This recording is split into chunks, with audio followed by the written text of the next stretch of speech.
এই সংকটটা আগের সরকার মানে আওয়ামী লীগ সরকার, ইন্টারিম না, তাদের পাপের ফল এসে আমাদের উপরে পড়েছে।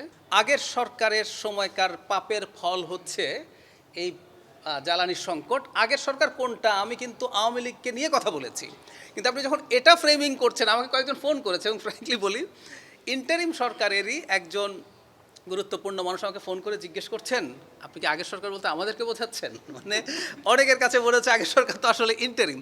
ঠিক আছে, আমার ওই বাক্যটা কিন্তু আমি বলেছি, কিন্তু আগের সরকার কে কিছুক্ষণ পরেই সবই বিস্তারিতভাবে আছে, নিউজের ভেতরেও আছে, কিন্তু আপনি যখন এই হেডলাইনটা দিলেন তাহলে আসলে এগুলো মিসকমিউনিকেট করে।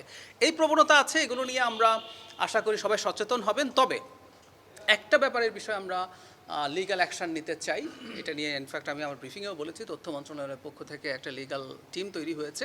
ডিসইনফরমেশন মানে আপনি জেনে শুনে কাউকে নিয়ে মিথ্যা কথা বলছেন, এটার ব্যাপারে আমরা আইনগত ব্যবস্থা নেওয়ার দিকে হাঁটছি।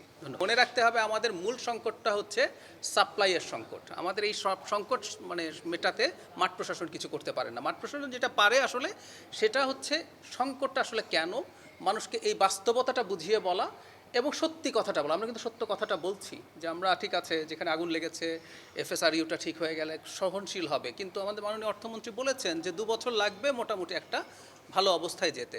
সো মাঠ প্রশাসন এগুলোই করতে পারে। পলিসি টপ লেভেলে হচ্ছে, অ্যাকশনস টপ লেভেলে হচ্ছে, এগুলো হলে সেটা হবে। এবং শুধু মাঠ প্রশাসন না, আমরা মিডিয়ার কাছেও আমরা এই অ্যাপিল করি যে এই সংকটটা আগের সরকার মানে আওয়ামী লীগ সরকার, ইন্টারিম না, তাদের পাপের ফল এসে আমাদের উপরে পড়েছে।